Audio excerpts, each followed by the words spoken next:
Yo, what's poppin' everyone? You got your coach of the Chim Chargers here today with our Week 7 battle of the WBE. We are currently number 1 in the Shield division right now, so that's pretty cool. But we're going to be taking on the number 2 player in the Shield division, and that is going to be Under the Radar, also known as Kelly, coach of the Maryland Terrapins. And he's doing pretty well. He's currently at a 5-1 record, just like us. We just have a higher differential. But either way, like you already know, number 1 versus number 2 has pretty heat in the division. And yeah, definitely excited for this match, and hopefully it'll be a great one for you all to watch. Now, he's bringing a team of Mesprit, Mega Sableye, Darmanitan, Milotic, Zygarde 50, and a Scyther. So, very optimal team, I think, to bring versus myself. I anticipated most of these mods. Scyther, I think it was a new addition to his team. Wasn't sure if he'd bring it or not, but he did decide to bring it. Base 105 mon, so definitely have to watch out for that. It's pretty fast and can be really bulky with the Violite. Mesprit, I think, is going to be a stealth rocker for the team, as he does not have any other stealth rockers, so I think Mesprit will be just that.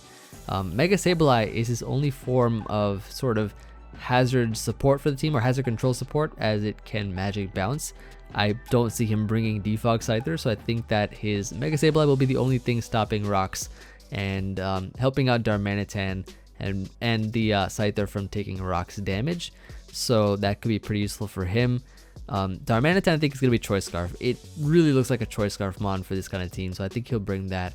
Milotic is probably going to be defensive and whatnot. Zygarde is hard to predict. You know, Zygarde has a plethora of sets that it can run. So upon team preview, I wasn't sure what set it has, but we will try to find that out as early as we can in the game. Maybe with Ditto, or just sort of him revealing it himself. Now, our squad here, I have Scarf Victini, which is there for the purpose of being faster than most stuff on his team, especially Scarf Darmanitan. I wanted something faster than Scarf Darmanitan. I brought Scarf Victini for that. It has momentum with U-turn, which is nice. I have Scarf Ditto as well to prevent setup sweepers from taking advantage of my team, like a setup Zygarde, for instance. Heracross, which is nice as a Mega Sableye deterrent, as it can take any kind of Will-O-Wisp or Toxic. It has Guts ability, so it can blow stuff back after it takes a status condition, so that's cool. Azu, which I had in preparation for maybe him bringing Superior, which I guess in the grand scheme of things was kind of unlikely, as like more than half my team deals with it. It's just not a great bring, but I still had Sapsipper Azu for the purpose of dealing with Serp, and it can still check Darmanitan pretty well. It's Fizz Def, so it can take hits. Then I have Togekiss for defogging, like I said. I think is a great bond for that. And then Dougie for trapping stuff. Potentially you could have brought Stakataka or Alolan Raichu, which it can trap. It can also trap Darmanitan potentially if it's locked in to anything but a U-turn. And it has rocks, so I figured his potential leads would either be the Mesprit to get up rocks early, Mega Sableye to activate its Mega ability so it can Magic Bounce and prevent me from setting up rocks, or the Scarf Darmanitan, which is great for scouting and just being fast in general with U-turn, momentum, and all that kind of stuff. So with those 3 potential leads in mind, I figured I'd just leave with Scarf Victini, because I have the same sort of potential to scout things out early on and U-turn into something that gives me a more favorable matchup. So I figured I'd just do that, and my overall game plan was just to try to punch holes with something like Heracross or Togekiss maybe, and weaken things with Azu, trap whatever I need to, and just go from there. So let's get right into it and see how we do with this team, and up against Under the Radar, of course, as he does decide to challenge me. This may or may not be his first mistake. So he does decide to lead with the Mesprit here, which I figured he would, right? Because it's one of the 3 potential leads I had in mind. I got that, and I figured he set up rocks here, so I just went right for the U-turn. Me going for U-turn allows me to go into Togekiss to get off a defog. Should he set up rocks here, I think that's my best play, as he does get the rocks up. So I'm like, okay, that's pretty cool. I'm just gonna go ahead and defog here, because there's not really much this Mesprit can do to me, because I do have Roost, so I can keep myself healthy if I get weakened. He goes for the knockoff, so that's interesting. He knocks off my item, takes Rocky Helmet chip damage. I do have the Rocky Helmet Togekiss on deck here, so that's pretty cool. But it's gone now, so unfortunately I don't have that item, which I'm okay with either way. You know, we got rid of rocks, we chipped Mesprit a little bit, and I can get off an Air Slash here as he switches out into Milotic.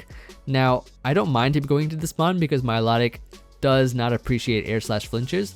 He breaks through my flinch though on the first one, so Togekiss is not flinching anything right now. And now he switches out here into Mega Sableye after he recovers that health back, and I go for the Air Slash once again. It takes almost 50%, which is really great damage. Now, predicting the Prankster status move. I don't want to take that and I go into my Heracross, predicting Sableye to go for a status move, but he actually doubles into Darmanitan, which is a pretty good play, a pretty good double on his part. So my only great switching into this is going to be my Azu, and he clicks the Flare Blitz. I figured, you know, why not, and I take it decently well, so it's not too bad. I get some leftovers health back as well. So he's forced out here. He goes into his Milotic. I predict the Milotic here and go for the Toxic. Now getting a Toxic on Milotic is phenomenal, as I can wear it down over time. It's not going to be, it's not going to be sort of sitting there recovering and whatnot, and this thing can wear it down really well. I predict him actually to double here out of Milotic as he makes an aggressive play or something, but he actually just goes for the Skull. He has a crit and a burn, so that's really annoying, as I try to double Toxic anticipating a switch out, which he does not do, unfortunately. But yeah, that's kind of annoying. A crit burn together kind of puts Azu in a worse position than it would have been if at least it didn't get burned. But that's unfortunate. Nothing you can do about that. I just switch out here in a Togekiss as he actually reveals the refresh. So healing himself from Toxic, that's really good prep on his part to avoid getting Toxic damage. But he switches out into Sableye on my Air Slash here, and I just decide to stay in again. Go for the Air Slash once more, and he Mega Evolves into his Mega Sableye, goes for the Sucker Punch, doesn't do much damage, and I can knock it out with an Air Slash. So Mega Sableye is gone. That's actually really nice. We got rid of that Mon. And now he goes here into Zygarde. So I'm like, okay, I don't want Togekiss taking a Banded Iron Tail or a Stone Edge or whatnot. We don't know what set he is, so I'm going to go to Ditto to figure out what this thing is. I want to get as much information as I can from the Zygarde, and it reveals that he's actually 4-attack Zygarde, and that damage that he got off right now is not choice banded damage. So I'm like, okay, this Zygarde could either be AV or just 4 attacks with some other different item. So that's something we gotta watch out for. Now I go for the 1,000 arrows. I'm faster because of Scarf, and he gets a crit on my Zygarde. So he crit the Azu, burned the Azu, crit the Zygarde. Quite unfortunate, so I'm gonna go to Azu here, predicting extreme speed. He crits the extreme speed as well, putting me in range of 1,000 arrows. So not much fortune on my side right now, of course, as he's free to just click 1,000 arrows now. I don't think he would have been in, like Azu would definitely not have been in range if I didn't get crit, but like I said, not much we can do. That's the game we play. Gonna go here to Dougie. So like Zygarde's the biggest threat to my team. I figured my best play was to go Dougie and weaken this thing as much as I can. Now weakening Zygarde is great because if with the chip damage and stuff, something like a Togekiss's Air Slash can probably knock it out, and other moves that I have. So I think the weakening of the Zygarde is really crucial to the team overall, or overall in the game. I go Victini, predict his switch out, go right for the U-turn as I get some damage on his incoming Mesprit, go here into my Togekiss once again. And all I gotta do is just get a flinch on this Mesprit and I get to knock it out in 1 hit, or in 2 hits I should say. So I go for the Air Slash here, and he breaks through again. So he broke through with Milotic, he broke through with Mesprit. Does Togekiss really have Serene Grace? I don't know, but I checked it and it did, so it's just me getting unfortunate. He gets Rocks up, so I have to waste a turn to get Defog off here as he gets to preserve his Mesprit, and he goes right for the U-turn. So goes for the U-turn on the Togekiss. He knocked off my Rocky Helmet earlier, so I can't get any chip damage on it, which is what I had it for. Then he goes into Darmanitan, and I'm like, okay, I don't want to keep Togekiss in on Darmanitan at all, not at the range of HP that it's at. So I'm going to go here into my Victini to take the Flare Blitz, as he goes right for that. It's not a 2-hit KO, so that's good. So I'm just going to, I guess, anticipate him to switch out here and go right for the Bold Strike. I predicted him to go into his Milotic, but he went into Mesprit to sack that. If I got a flinch on it, it would have been probably knocked out there. He would have sacked it before. But he goes into Scyther here, so I'm like, okay, yeah, there's no way that a Bold Strike can knock this thing out.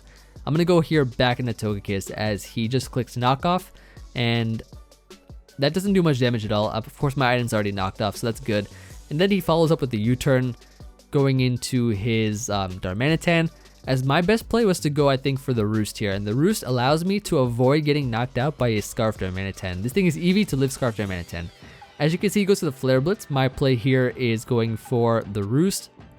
So I get a little bit of chip damage on him with his own recoil, get back to a good amount of health with the Roost, and that sort of lets me know what he's locked into. So I'm going to switch out here into my Victini to take the Flare Blitz once again, as he goes for that. And now it's kind of a play deciding whether he stays in or switches out. I think I thought he'd want to save Darmanitan, which is why I went for U-turn here. So I kind of over predicted him to switch out, as he actually does stay in. So I'm forced to sack something.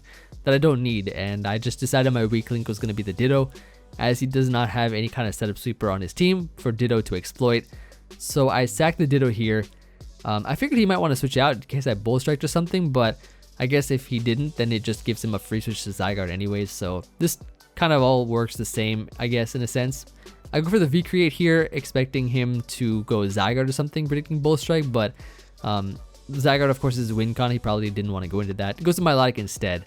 Now I switch out here into my Togekiss, as I can take any hit from Milotic and force it out, but he doubles. He makes a great play and doubles here back into Darmanitan. So I'm like, okay, here's what I gotta do, right? Here's what I gotta do. I gotta force Darmanitan to go down. Darmanitan needs to die, right? It needs to go down. So I go into my Heracross here to sack this Pokemon and give him recoil damage enough for him to knock himself out, right? So now this Darmanitan is gone. I get to go back into Togekiss here as he goes into Zygarde. I saw 4 attacks. I saw him not being locked in, so I'm like, okay, let me just check this thing out real quick. Scout for a Z move potentially. He may or may not have a Z move. I didn't see one yet. I go Victini to scout for it, and he does whip out a Z move here. So I'm like, ooh, okay, because I saw 1,000 Arrows, Stone Edge, E-Speed, and I saw Hidden Power of some sort. Maybe Flying versus, or maybe Ice versus Sceptile, or Flying versus Heracross. I thought it might have been either one of those. But he burns up his Z move on Victini, and I'm like, okay, there might be a chance to win this game, right? There might be a chance. Goes for the Stone Edge here. My best play is to Roost. Now, what I'm trying to do is dodge one of those 80% or whatever Stone Edges, right? I am able to dodge a Stone Edge here, so I get back to a good amount of health. And that's phenomenal because of the fact that if I can knock this thing out with Air Slash right now, then I am in a really great position. But he dodges my Air Slash. He uses the Stone Edge to dodge my Air Slash. He clicks Stone Edge again and I dodge it. Like, what's going on? I dodge another Stone Edge. I get the Roost off here. So I'm like, Gimme Fortune is about to give me that fortune right now. He goes to the Stone Edge. I click the Air Slash here, and it knocks out the Zygarde. So that is amazing. So he's going to go here to Scyther. I'm at a range of HP where if this thing is a defensive Scyther, or if it doesn't have much attack investment, I can live the hit, and I do live the hit. I get off the Roost here, back to a decent amount of health, right? But that's not stopping me from clicking Roost. Like, I want to guarantee this Togekiss health. I want this thing to get back up there to a good amount of health. Don't want to risk any crits or anything like that. He's going to go for the Aerial Ace here to do more damage to me, of course, but it's not doing enough damage. It's not doing enough. And I'm able to get some more health back. So he Aerial Aces once again. I can now, on this turn, click Air Slash to get a lot of damage on this Scyther. That's great. Not going to risk another Air Slash miss. We just saw it happen versus Zygarde, which was crazy. But I'm going to go for the Roost here. Get some more health back. He's going to Aerial Ace once again. And I just decided to roost once more in order for me to put myself back in the same position I was before when I clicked Air Slash. And he's going to Aerial Ace once more once again. And I can just click that move here to knock out Scyther. And now it's just going to be Togekiss versus Milotic. So he brings in Milotic here. It's at about 50% from the Victini's V create that it was in prior to him bringing it in now. I Air Slash, he doesn't get flinched. He recovers back up a good amount of health. So I'm like, okay, fine. Air Slash again. Finally, I got a flinch. So there it is. Air Slash once more. He recovers. I think I only got like, what, one flinch in this game or something? That's so far after clicking it so many times. I'm going to Air Slash once again, though. I get the flinch here, so I'm like, okay, one more is needed to win the game. One more. I Air Slash once again, flinched. I'm like, yes, that's going to be GG. It is Emvee right here, because I get to click that Aura Sphere, never misses. And we are out here with the knockout, and that is going to be a 1-0 victory. Crazy game, though. Crazy, crazy game. GG to Kelly, of course. That was such a crazy game. Like, I don't know. I was so flabbergasted of what happened. I thought I lost because of, all the stuff that happened. True, I was getting a bit unfortunate in the beginning with the critical hits. Crit burn on Azu was unfortunate to keep me at lower health than I should have been, I felt. Then the crit on Ditto and the crit on Azu once again with the E-Speed from Zygarde. The Air Slash miss was also kind of unfortunate, but I think, the Gimme Fortune nickname, we dodged 2 Stone Edges, which was nice. I think we made a really good play, though, I guess, switching out of Togekiss on the Z move, which would have knocked out Togekiss to begin with. I think that was nice, and that sort of gave us the chance or the chance to actually potentially win the game, and we ended up doing it. Such a close game though, and it just really came down to the wire, which was insane. I'm smiling with this game because literally you would never expect something like that at the end to happen. Especially I was in such a bad position too, but I think the one really good play we made by switching out the Togekiss on the Z move, just like we did versus Gator, well timed switch out, predicting the Z move, or scouting for the Z move I should say, and then giving us the chance. Like I don't know, I think that was really sort of the major crucial turning point that gave us a chance at the game. And you know, we got hit by the first Stone Edge. We would have had more opportunities because I think Stone Edge was doing about 55, but yeah, so we did get fortunate there for sure. But at the same time, you know, he was also getting fortunate too, so kind of balanced out maybe a little bit a little bit. But yeah, really glad we came through, got the win there, and that does keep us in our #1 spot, I think. So that's nice, and let's just try to keep getting more wins overall. I just want to try to get the best record we possibly can, so that maybe we can be awarded that bye for playoffs and just watch everybody for a week, sit there on the throne or something. You know what I mean? You guys know what I mean. But yeah, so thank you everybody for watching. Hope you all enjoyed this match. Really close one, very down to the wire for sure.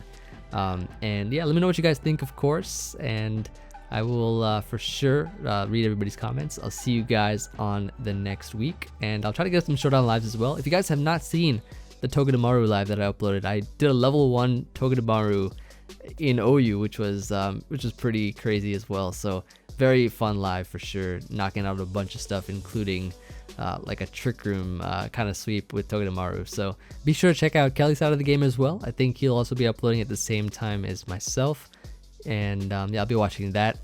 And that's gonna be it. So I'll see you guys on the next one, and peace.